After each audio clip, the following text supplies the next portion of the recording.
В эфире программа «Актуальное интервью», в студии Юлия Великодная.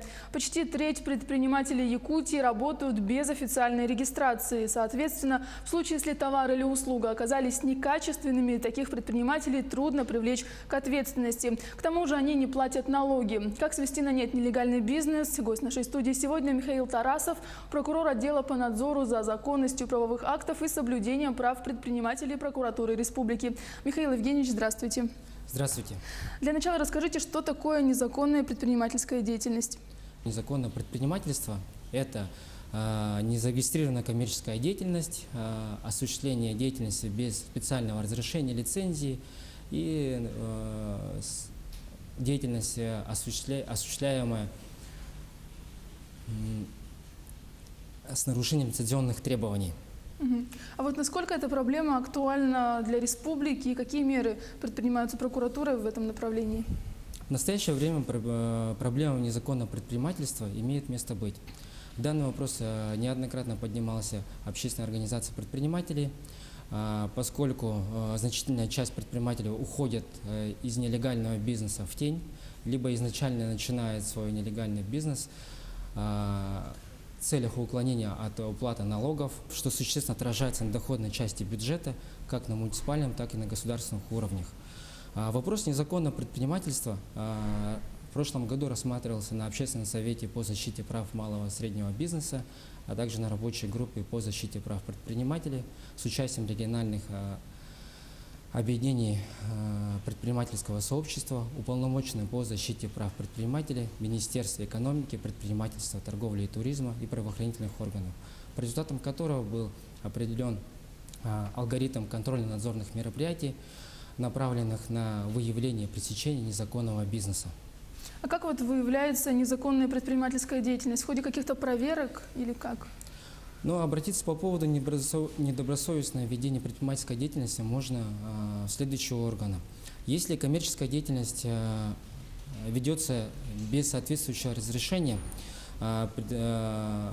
предприниматель наверняка не делает положенных отчислений в пенсионный фонд, фонд социального страхования, уклоняется от уплаты налогов, то по данному поводу можно обратиться в территориальные органы Федеральной налоговой службы. Если есть основания полагать, что индивидуальный предприниматель, юридическое лицо осуществляет нелегальный бизнес, занимается легализацией доходов, полученных преступным путем, или принимал участие в совершении экономических преступлений, то заявление необходимо подавать в Министерство внутренних дел Республики Саха-Якутия. Это вот вы говорите о гражданах, которые заметили незаконное предпринимательство, да? В том числе о гражданах, а также о предпринимателях и... А вот какие-то комиссии есть, которые выявляют незаконных предпринимателей, выезжают как-то? Общественные организации предпринимателей, которые самостоятельно проводят такие проверочные мероприятия, рейды, об этом они сообщают соответствующие органы, которые непосредственно направлены на пресечение таких фактов. А можете привести какой-то пример вот незаконной предпринимательской деятельности? Проведение органами государственного контроля и полиции проводятся самостоятельные проверки.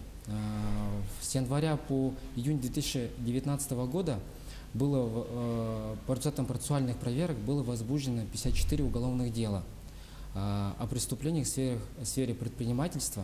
Это такие, как незаконное предпринимательство, организация игорного бизнеса,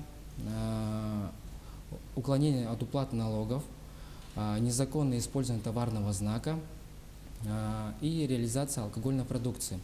Например, в Алданском районе была пресечена организованная преступная группа, которая осуществляла подпольное производство алкогольной продукции.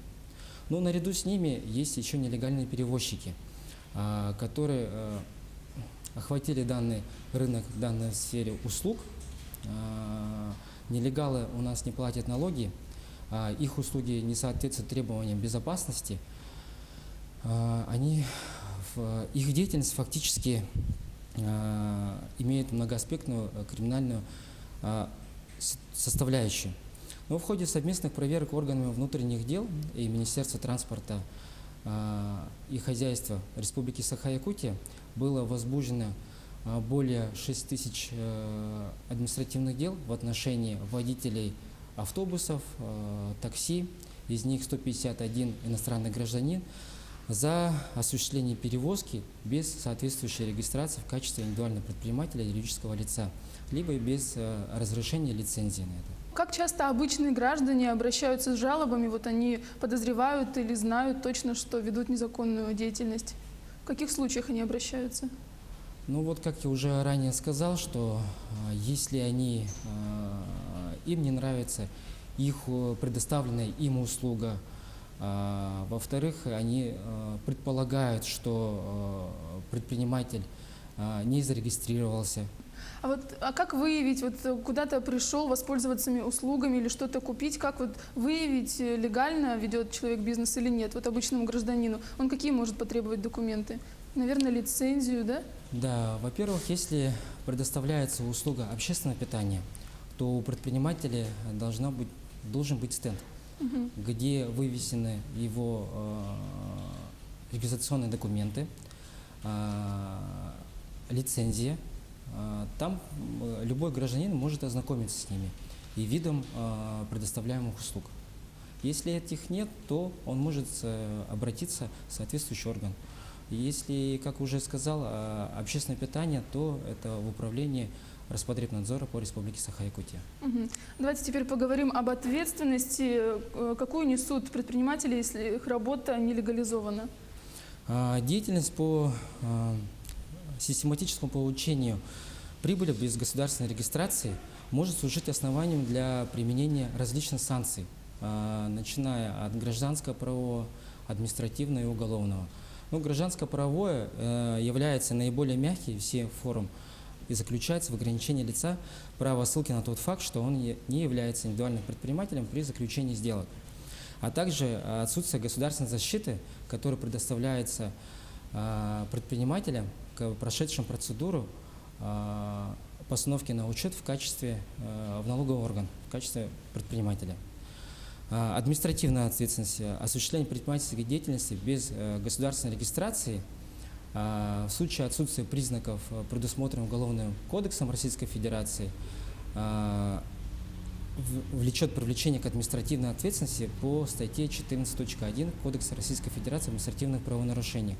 Но указанная статья также влечет привлечение к административной ответственности не только за организацию предпринимательской деятельности без регистрации, но и за отсутствие разрешительных и лицензионных документов.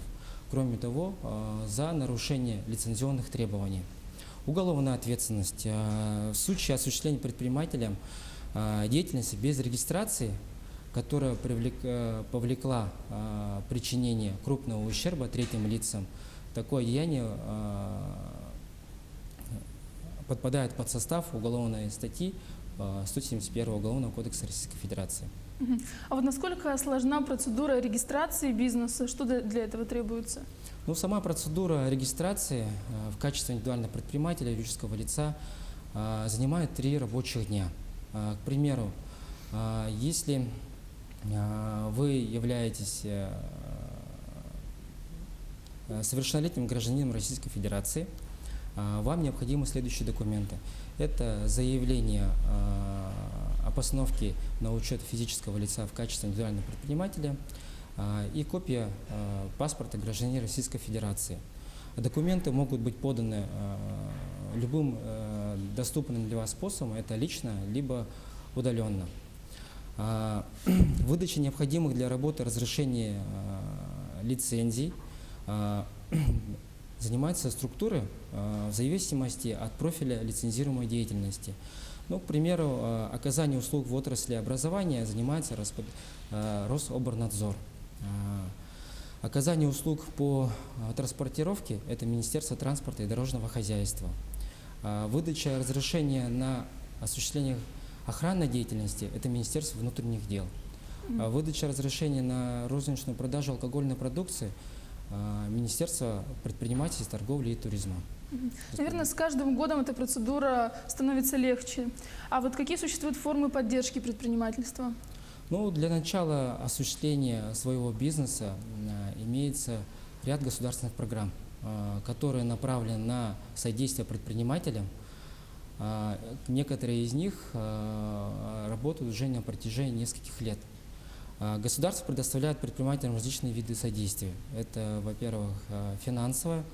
Программа поддержки малого бизнеса подразумевает выделение субсидий, имущественное. Это дает возможность субъектам предпринимательства пользоваться государственным имуществом на льготных основаниях, либо безвозмездно. Это аренда помещений, земельных участков. Также существует информационная, консультационная и образовательная. Но более подробно о них можно ознакомиться в Министерстве предпринимательства, торговли и туризма Республики Саха-Якутия. А как защищены предприниматели от излишних действий органов госвласти, внеплановых проверок контролирующих органов? Многие ошибочно предполагают, что взаимодействие прокуратуры и бизнеса сходится только на надзоре и на проверках. На самом деле законодательство предоставляет широкий спектр защиты прав предпринимателя и правовой помощи им. Хозяйствующие субъекты могут оспорить в органах прокуратуры незаконные, по их мнению, нормативно-правовые акты. В случае несогласия с действием властей, уполномоченных на регистрацию, выдачу лицензий, то по этому поводу они могут обратиться к нам. Еще один из приоритетов – это обеспечение бизнеса на своевременную оплату государственных и муниципальных контрактов.